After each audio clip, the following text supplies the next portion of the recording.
अगर मैं जांच करवाने के काबिल मुझे जनता बनाती तो पहली कलम से इसकी जांच होनी थी।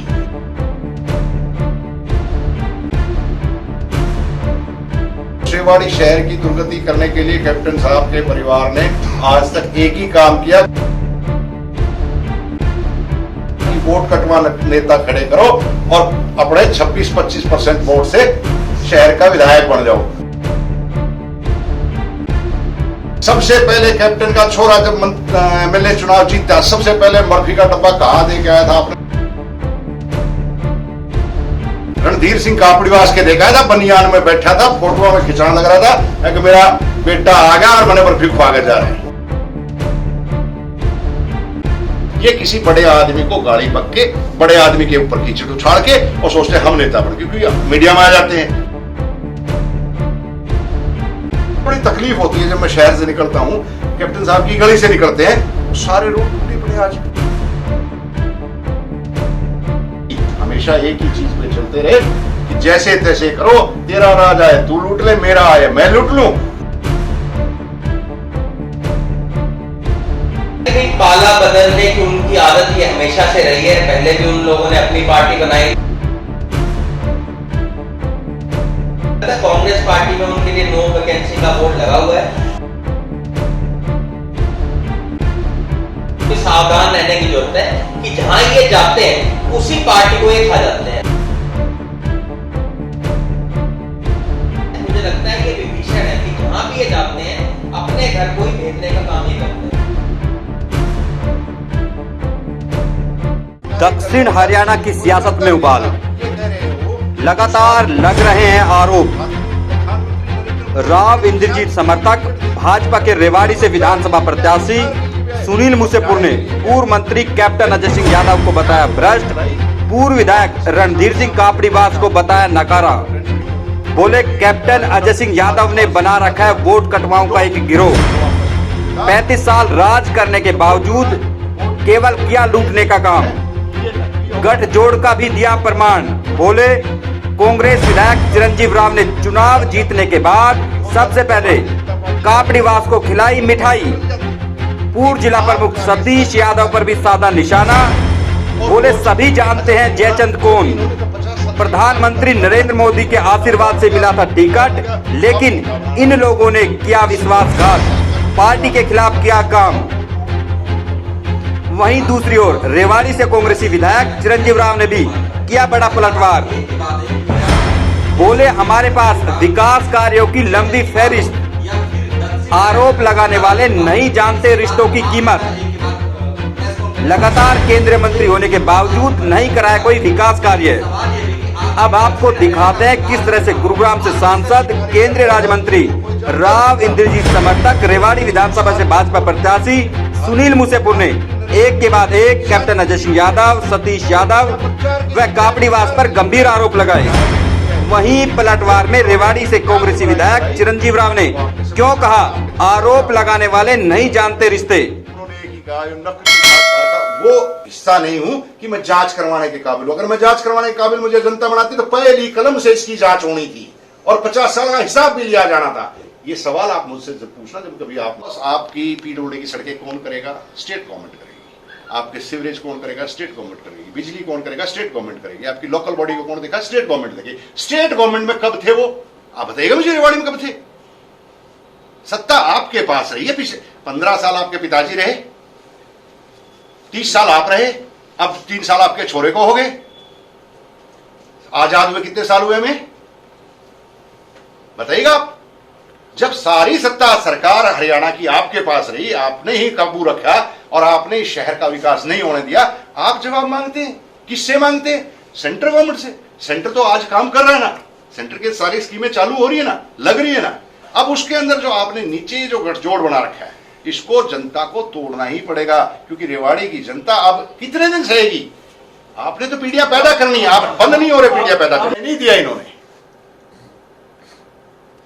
हमें संगठित होना होगा, हम संगठित नहीं होंगे तो हमारी पार्टी की विजय नहीं होगी। इसीलिए मेरा पहले भी यही कहना था, आज भी यही कहना है कि संगठित करने के लिए हमें एक दूसरे को संगठन में शामिल करके बड़ा दिल करके एक दूसरे का साथ लेना पड़ेगा और इकट्ठे होकर लड़ाई लड़ेंगे तो राज यहीं आएगा, राज कहीं और नहीं जाएगा।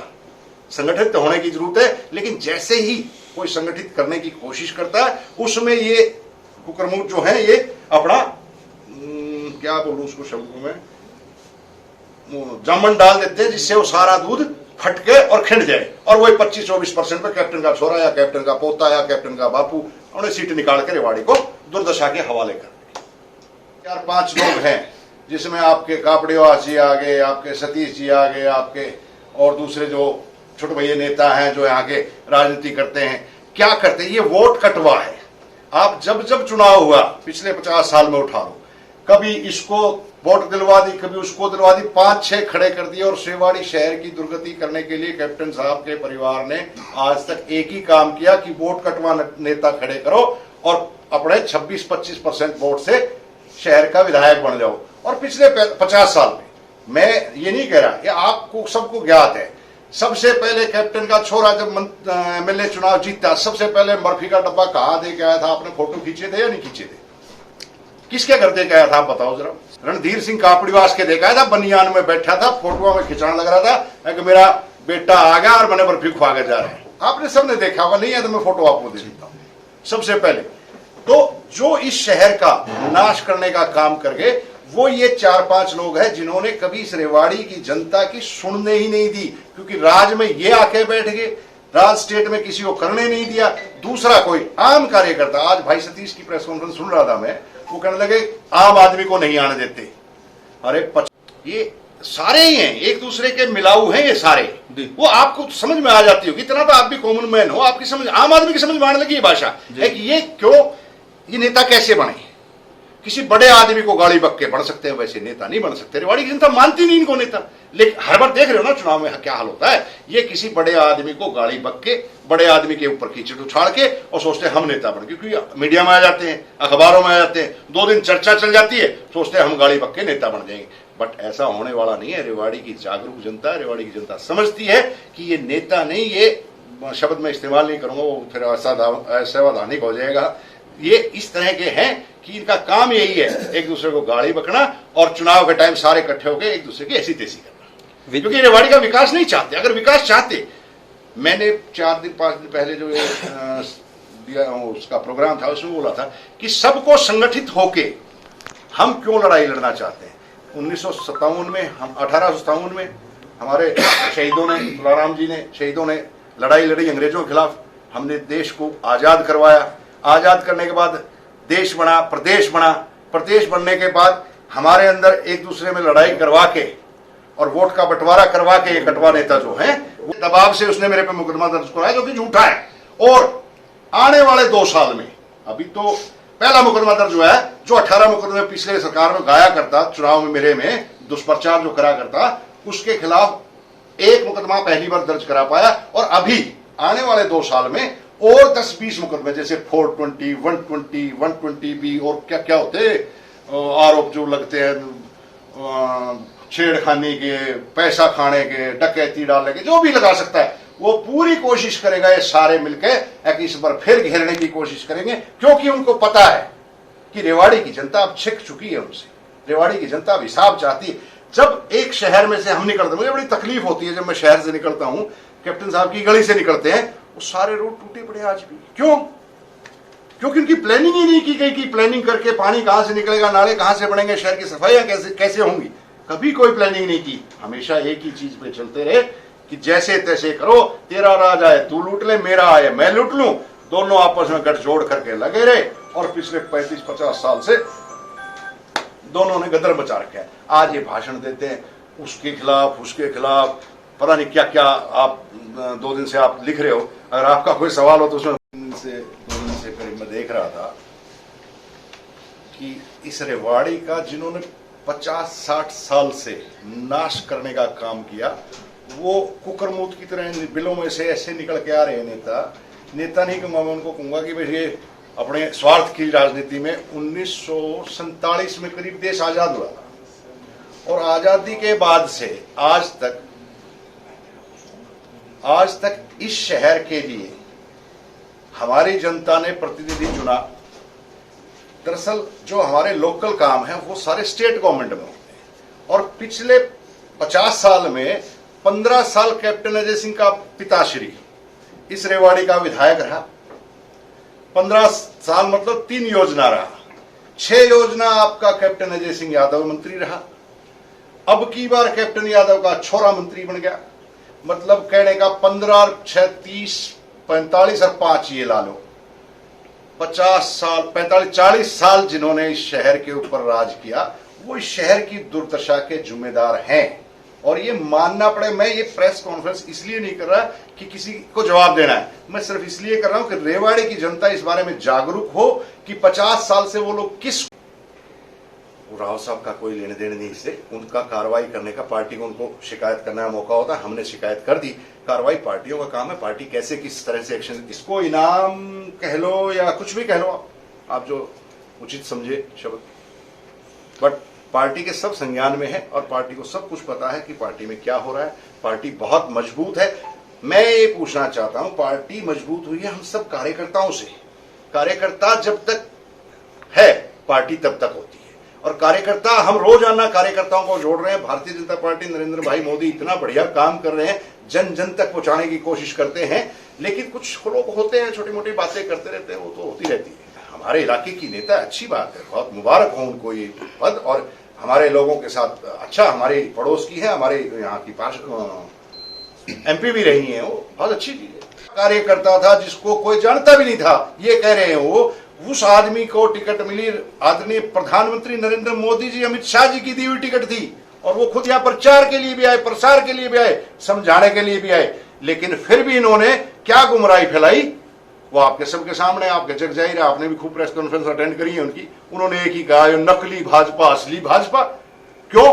क्योंकि वो आपस के रिश्तेदार, एक दूसरे के सपोर्ट करना, वोट की सपोर्ट करने का ये तरीका है कि ये नकली हो गया। अरे नकली होता तो क्या प्रधानमंत्री जी आते? नकली होता तो क्या पार्टी अध्यक्ष नड्डा जी आते? नकली होता तो क्या भारतीय जनता पार्टी के हरियाणा के मुख्यमंत्री मनोहर लाल खट्टर जी आते? एक आम कार्य, साधारण कार्यकर्ता को टिकट मिलना, और वो चीज इनके हजम नहीं होना, क्योंकि इन्होंने तो 50 साल से एक काबू कर रखा था ना। पहले दादा बन गया, फिर बेटा बन गया, अब पोता बनाना था। तो इसलिए वो 50 साल का जो उनका वर्चस्व था वो तोड़ता दिख रहा था एक आम आदमी के जैसे, क्योंकि आम आदमी से सबको डर लगता है। एक आम आदमी जो जनता के बीच से आया, मैं कोई खानदान से, किसी राजनीतिक परिवार से नहीं, आम सा साधारण सा, जैसे आप आज पत्रकारिता कर रहे हैं, आज आप चैनल चला रहे हैं, अपना न्यूज चला रहे हैं, ऐसे ही मैं भी एक आम आदमी था। और वो मोदी जी की मेहरबानी लगा लो या उन्होंने मेरे काम को देखा होगा पिछले। हर चुनाव से पहले हम ये देखते हैं कि राव इंद्रजीत जी आरोप लगाते हैं कि हमारी सरकार के अंदर चलती नहीं। अब अगर उनके 2 मंत्री यहाँ पर हैं, डॉक्टर बनवारी लाल जी उनके मंत्री यहाँ पर हैं, और ओम प्रकाश यादव वो भी उनके खेमे से मंत्री आते हैं, और यहाँ का जो आपका लोकल बॉडी का जो चेयरमैन है वो भी उनका है। अब उसके बावजूद भी अगर उनकी चलती नहीं है तो उनको पिछले 3 सालों तक ये ध्यान क्यों नहीं आया कि उनकी चल नहीं रही है? उनको आज सत्ता के लालच के अंदर ये कह रहे हैं मेरी मुख्यमंत्री सुनते नहीं है। वो तब लोगों के बीच में क्यों नहीं आए जब कोविड की वजह से लोगों को ऑक्सीजन बेड नहीं मिल रहे थे और लोगों की इतनी ज्यादा मौत हो गई, तब तो वो अपने महलों के अंदर बैठे हुए थे, तब तो वो लोगों के बीच में नहीं आए। और आज जब उनको लग रहा है कि उनकी जो राजनीति है वो खिसक रही है, उनकी जमीन, आज वो ये कह रहे हैं कि मेरी चलती नहीं है। तो मुझे लगता है कहीं ना कहीं ये जो सत्ता का लालच उनके अंदर है वो हम सब लोगों के सामने है, और हर बार चुनाव से पहले उनका यही जो होता है वो ये कर रहे हैं। मुझे लगता है जब से भूपेंद्र यादव जी को कैबिनेट मिनिस्टर बनाया गया और उसके बाद उनको एक तो वो झटका लगा था कि उनके ऊपर एक यहाँ का एक नेता बैठा दिया गया बीजेपी द्वारा, और उसके बाद जो इनकी केंद्र समिति जो लिस्ट आई है उसके अंदर सुधा यादव जी और भूपेंद्र यादव जी को वहां पर बनाया गया है। मुझे लगता है कहीं ना कहीं वो बीजेपी की तरफ से उनको झटका देने का काम ये कर रही है, और कहीं ना कहीं मुझे लगता है उनको ये चाहिए हमेशा कि सत्ता का जो केंद्र है वो स्वयं रहे और कोई और उनसे आगे नहीं बढ़ना चाहिए। तो मुझे लगता है कहीं ना कहीं ये उनकी जो अपनी जो छवि है वो इस तरह की बनती जा रही है कि वो अपने परिवार को या अपने आप को सबसे आगे रखना चाहते हैं। आप देखिए उन्होंने आरोप अभी एक नेता के ऊपर लगाया कि भी वो जयचंद है। उन्होंने इसी विधानसभा चुनाव के अंदर नरेंद्र मोदी जी को बुलाया और जो उनके राष्ट्रीय अध्यक्ष है जेपी नड्डा जी वो भी यहाँ पर आए। तो क्या वो जो लोकल यहाँ के नेता हैं क्या वो उनसे भी बड़े हो गए? तो मुझे लगता है उनको पहले तो अपने 8 साल का रिपोर्ट कार्ड यहाँ की जनता को पेश करना चाहिए कि उन्होंने यहाँ के इलाके के लोगों के लिए क्या किया। एम्स का जो उन लोगों ने झुंझुना यहाँ के इलाके के लोगों को दिखाया था, आज तक उसके ऊपर एक ईंट नहीं लग पाई है। यहाँ तक कि आज तक जमीन का वहां अधिग्रहण नहीं हो पाया। तो मुझे लगता है सबसे पहले तो लोगों के बीच में आकर उनको बताना चाहिए कि पिछले 8 सालों में और उसके अलावा पिछले 40 साल की भी उनको अपने राजनीति का बताना चाहिए। आज वो ये चाहते हैं कि उनकी बेटी को टिकट मिल जाए, तो मुझे लगता है कहीं ना कहीं अपने निजी हितों को पीछे रखते, उनको इलाके के हितों की अगर आवाज उठाते तो उनकी हर मुख्यमंत्री से बनती। लगता है कि भाई पाला बदलने की उनकी आदत ये हमेशा से रही है। पहले भी उन लोगों ने अपनी पार्टी बनाई थी, उसके बाद वो कांग्रेस में रहे, कांग्रेस के बाद बीजेपी में चले गए और मुझे लगता है आज जब वो हाशिए में जा रहे हैं बीजेपी के अंदर तो वो दूसरी पार्टी की रुख करने के लिए वो देख रहे हैं। पर मुझे लगता है कांग्रेस पार्टी में उनके लिए नो वैकेंसी का बोर्ड लगा हुआ है और अब वो मुझे लगता है सफेद टोपी पहनना वो चाह रहे हैं बहुत जल्द। तो मुझे लगता है जहां भी वो जाएंगे उस पार्टी को भी सावधान रहने की जरूरत है कि जहां ये जाते हैं उसी पार्टी को ये खा जाते हैं। तो कहीं ना कहीं ये मैं तो कहूंगा लोगों को जयचंद कहते हैं, मुझे लगता है ये विभीषण है कि जहां भी ये जाते हैं अपने घर को ही भेजने का काम ये करते हैं। वो इसीलिए ही है, देखिए आपको उन्होंने जो स्टेटमेंट दी है 2 दिन पहले उसके अंदर उन्होंने यही कहा कि मैं चाहता था कि मेरी बेटी को टिकट मिले। आप ये बताइए, उन्होंने एक बार भी ये बताया कि जनता के हितों के लिए मैंने आवाज उठाई हो, मैं कोई मेडिकल कॉलेज इस इलाके के लेके आया हूँ, कोई यूनिवर्सिटी यहाँ के लेके आया हूँ, एम्स यहाँ पर लेके आया हूँ। आज आप देखिए रेवाड़ी शहर के अंदर जो हालत है वो कितनी खराब हो चुकी है, हर जगह सीवेज ओवरफ्लो हो रहा है, टूटी सड़कें हैं। और यहाँ की बात नहीं, आप पटौदी को देख लीजिए, बावल को देख लीजिए, हर जगह हालात खराब है। मुझे लगता है सबसे पहले तो ऐसे लोगों को, ऐसी प्रवृत्ति के लोगों को राजनीति में आने से रोकना जनता को चाहिए और बहुत सही फैसला जनता ने पिछले चुनाव के अंदर किया। ये ऐसे लोग हैं जिनका काम जो है कब्जे करने का काम है, उनके ऊपर बड़े गंभीर आरोप हैं, आप जानते हैं सब। मुझे लगता है चैनल के ऊपर मुझे बात नहीं कहनी चाहिए, उसकी भी आने वाले समय के अंदर हम ये इंक्वायरी जरूर करवाएंगे और उनको बताना चाहिए कि उन्होंने इतना धन कहां से अर्जित कर लिया, इतने बड़े बड़े स्कूल उन्होंने कर लिए। पर मुझे लगता है उनके ऊपर ज्यादा बोलने से ज्यादा उनके जो आका है उनको ये बताना चाहिए हमारे ऊपर आरोप लगाने से पहले, क्योंकि वो तो हर सरकार के अंदर सत्ता में रहते हैं। भाई मेरे पिता जो है मंत्री रहे 2 बार, पर आप ये बताइए ये तो कितनी बार केंद्रीय मंत्री रहे, इनके जो पिता है वो मुख्यमंत्री इस प्रदेश के रहे, उन्होंने इस इलाके के लिए क्या किया? हमारे पास तो बहुत उपलब्धियां हैं बताने के लिए। जो आपकी मीरपुर के अंदर यूनिवर्सिटी बनी वो हमारे कार्यकाल के अंदर बनी, आपका सिविल हॉस्पिटल है, ट्रॉमा सेंटर जो हमारे कार्यकाल के अंदर बने, आपका रिसाणा के अंदर पॉलिटेक्निक है वो हमारे राज में बना, सानवास गांव के अंदर आप देखिए पशुओं का सबसे बड़ा अस्पताल वहां पर बना। तो हमारे पास बताने को बहुत कुछ है। ये बताएं कि ये इतने बड़े पदों के ऊपर रहे, इनके पिता मुझे लगता है कि सबसे बड़े स्थान के ऊपर वो रहे, ये कितनी बार केंद्र के अंदर मंत्री रहे, 5 बार ये सांसद रहे, इनके 2 मंत्री अभी भी इस राज्य सरकार के अंदर हैं, इनका मैंने जैसे आपको बताया चेयरमैन यहाँ पर है, इनका हर जगह इनकी अपनी पकड़ है। तो क्यों नहीं इस इलाके के लिए काम करते? बार बार इनको क्यों कहना पड़ता है कि हमारी नहीं चलती है? अगर नहीं चलती है तो आप छोड़ दीजिए इस कुर्सी को। और ये आज भी दूसरों के ऊपर आरोप लगाने से पहले अपने गिरेबान के अंदर इनको झांकना चाहिए कि इस इलाके को अगर पीछे ले जाने में अगर किसी का सबसे बड़ा योगदान है तो इस परिवार का। जांच तो जरूर उस मामले की होनी चाहिए, क्योंकि वो जो कॉलेज है, ये कॉलेज वो सब लोगों का था, उसमें सब लोग मेंबर थे, यहाँ के बच्चे जो वहां पर पढ़ते थे, अब उन लोगों ने अपने एक फैमिली कॉलेज उसको बना लिया है। और उसके जो मेंबर्स हैं ये खुद हो चुके हैं। पिछले दिनों में मुझे किसी हमारे साथी ने RTI भी लगाई थी, उसके अंदर भी उनको जवाब नहीं मिल पाया कि उसके कौन कौन मेंबर्स हैं। तो मुझे लगता है बहुत पुरानी धरोहर हमारे इस इलाके की और इसकी जांच जरूर होनी चाहिए। देखिए वो ऐसे लोग हैं जिनको शायद पारिवारिक रिश्तों के बारे में, अहमियत के बारे में उनको नहीं पता है। रणधीर कापड़ीवास जी मेरे रिश्तेदार भी लगते हैं, तो उस नाते मैं उनके पास दिवाली के ऊपर गया था। और अपने बड़ों का आदर करना तो मुझे लगता है कहीं ना कहीं हमारी संस्कृति के अंदर है। अगर उसको भी गलत रूप से देखते हैं तो उनकी छोटी मानसिकता वो दिखाई देती है। इसी तरह की राजनीति रेवाड़ी में हो रही है। देखिए मुझे लगता है कि ऐसी राजनीति से बेहतर ये है कि हम लोग ये बताएं कि इस इलाके के लिए हमने क्या किया। और सबसे पहले जो सबसे जरूरी है 8 साल का रिपोर्ट कार्ड मुझे लगता है आज भी राव इंद्रजीत जी को इस इलाके को देना चाहिए। उन्होंने इस इलाके के लिए क्या किया। और मुझे लगता है मैंने पहले भी ये बात की, अगर इलाके को अगर पीछे ले जाने में किसी का सबसे बड़ा योगदान है तो वो इनका है। लंबी फहरिस्त तो आप बताइए ना, कुछ तो बताइए आप कि आपने क्या किया है। आप ज्यादा मत बताइए, 4-5 बड़ी परियोजना बता दीजिए, पर इन्होंने कुछ किया ही नहीं है तो बताएंगे कैसे। और मुझे लगता है कहीं ना कहीं ऐसे लोगों को जिन्होंने इस इलाके के लिए कुछ नहीं किया, हमेशा इसको पीछे धकेलने का काम किया, अगर इन्होंने कुछ किया होता तो अपनी उपलब्धि बताते, हमने किया है तो हमारी उपलब्धि बताते हैं। मुझे लगता है शहर आज बहुत सारी समस्याओं से जूझ रहा है, चाहे सफाई की दिक्कत हो, रोडों की खस्ता हालत हो, प्रॉपर्टी आईडी की बात करी, इसके अंदर कितना बड़ा पिछले दिनों में घोटाला निकल के आया था। आप लोगों को पता भी होगा कि किस तरह से जो प्रॉपर्टी आईडी के इन्होंने सर्टिफिकेट बनाया तो उसमें से पैसे का लेन देन कितना भारी रहा है। तो मुझे लगता है कहीं ना कहीं, और ये समस्या सिर्फ रेवाड़ी की नहीं, पूरे प्रदेश की है। उसकी पॉलिसी को इम्प्रूव करने के लिए हम लोगों ने विधानसभा में भी आवाज उठाई थी कि लोगों को जो ये इतनी दिक्कतें इसके अंदर आ रही है, इसको सुचारू। देखिए, ये तो आज आम ये बात हो गई है सरकार के अंदर। पहले कहा करते थे कि जो पैसे का लेन देन कांग्रेस राज के अंदर होता था। मुझे लगता है कहीं ना कहीं ये जो सरकार है, सही मायने में अगर कहीं भ्रष्टाचार है तो इस सरकार के अंदर है। कहीं भी आप चले जाइए, तहसील के अंदर आप चले जाइए, आप कमेटी के अंदर चले जाइए, और सबसे बड़ा अड्डा कहीं भ्रष्टाचार का है तो हमारे कमेटी का दफ्तर यहाँ पर।